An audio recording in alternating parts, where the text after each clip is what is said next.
Dear students, in the series of lectures on operation research, we are studying computational procedure for simplex method.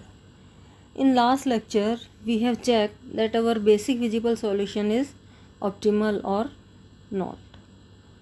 That is, if Zj minus Cj in the simplex table is greater than equal to 0 for every j, then that solution is optimal. So we get the required solution of given LPP. Also, if Zj minus Cj less than 0 for some j and Yij is less than 0 for every I, then the solution of given LPP is unbounded. But when Zj minus is less than equal to 0 for some j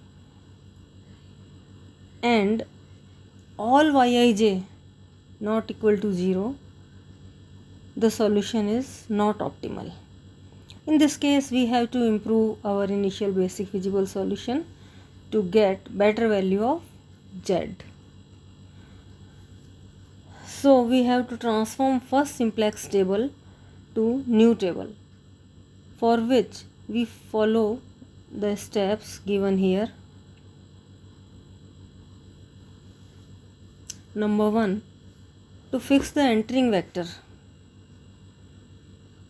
If in the first simplex table the initial basic visible solution is not optimal, we have to get a new improved solution. For that, we select a vector entering in the basis. It means we are finding a new solution in which vectors will change. So one new vector will enter and the previous one will left the basis. So which one is entering in the basis?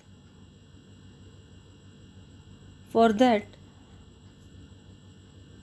we take the minimum value, consider the minimum value of Zj minus Cj or most negative corresponding to j equal to k. Then alpha k is called entering vector. In this way, we select the new vector which is entering in the basis B. It is alpha k. Now we draw an arrow sign below yk column. Next, to fix the departing vector and key element. अब कौन सा इसकी जगह बाहर जाएगा basis में, क्योंकि अपन जानते हैं कि m ही वेक्टर्स रहेंगे. अगर एक वेक्टर एंटरिंग है तो एक उसमें से बाहर निकालना पड़ेगा. How to select that?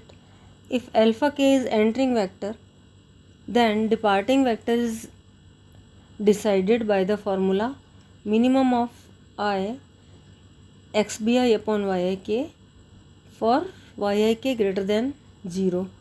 k अपन ने सेलेक्ट कर ही लिया, तो हर i के लिए xbi अपॉन yik कैलकुलेट करेंगे केवल yik ग्रेटर देन 0 के लिए. अगर नेगेटिव है तो उसे अपन इग्नोर करेंगे. अब इनमें से x B i upon y के में जो वैल्यू मिनिमम आई वो सेलेक्ट कर लेंगे. If the minimum value is obtained for i equal to r, then y r k will be the key element. उधर एक एरो बना लें, जहाँ ये दोनों एरो इंटरसेक्ट करते हैं वो एलिमेंट हो जाएगा अपना की element. And vector on rth row of basis B is called departing vector. Basis में जो rth रो है वो इसका डिपार्टिंग या आउटगोइंग वेक्टर हो जाएगा. Close the element in square. जो की एलिमेंट है उसके चारों तरफ स्क्वायर बना देंगे और डिपार्टिंग वेक्टर पे एरो बना देंगे. तो इस तरह से अपन ने एक निकाल लिया कि नए सॉल्यूशन में कौन सा वेक्टर आएगा बी में और कौन सा वेक्टर बी में से निकलेगा. Now in basis B, in place of beta r we write alpha k. अब अपने को क्या करना है कि जो बाहर जा रहा है वो rth रो है यानी बीटा आर है, तो बीटा आर को हटा के उसकी जगह जो इनकमिंग वेक्टर यानी अल्फा के रखना है. Corresponding to this vector beta r, component of c B and x B will change. तो अब इसके कॉरस्पॉन्डिंग अपन अल्फ़ा जो सी बी है वो भी चेंज हो जाएगा. वहाँ पे बीटा आर की जगह अल्फ़ा के की प्राइस वैल्यू लिखेंगे। एक्स बी की वैल्यू भी चेंज हो जाएगी क्योंकि वेरिएबल कौन सा बन जाएगा, कॉरस्पॉन्डिंग टू अल्फ़ा के बन जाएगा इंस्टेड ऑफ बीटा आर।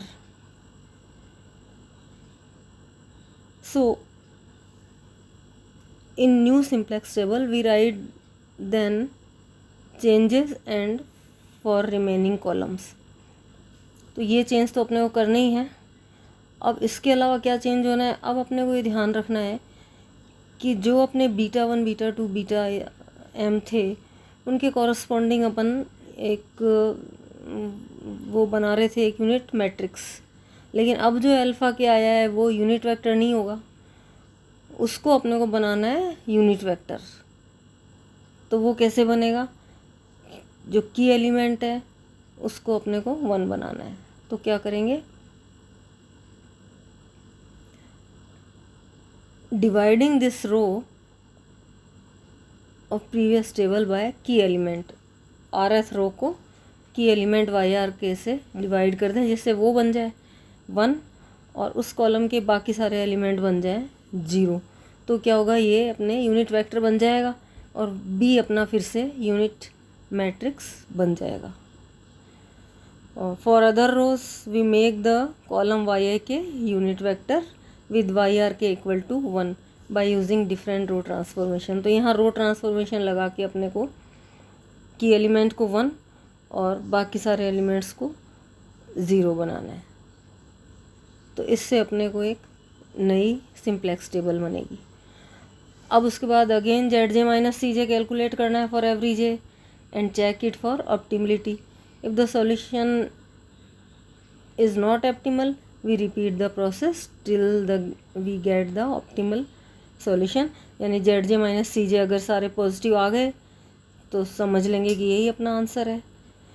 लेकिन अगर नहीं आते हैं, एक भी जे के लिए जेड जे माइनस सी जे नेगेटिव आ गया तो ये फिर सॉल्यूशन ऑप्टिमल नहीं है। इसे अपने को फिर इम्प्रूव करना पड़ेगा। फिर इम्प्रूव करने के लिए नया सॉल्यूशन निकालना पड़ेगा। इस प्रोसेस को अपन रिपीट करते रहेंगे जब तक कि अपने को ऑप्टिमल सॉल्यूशन ना मिल जाए।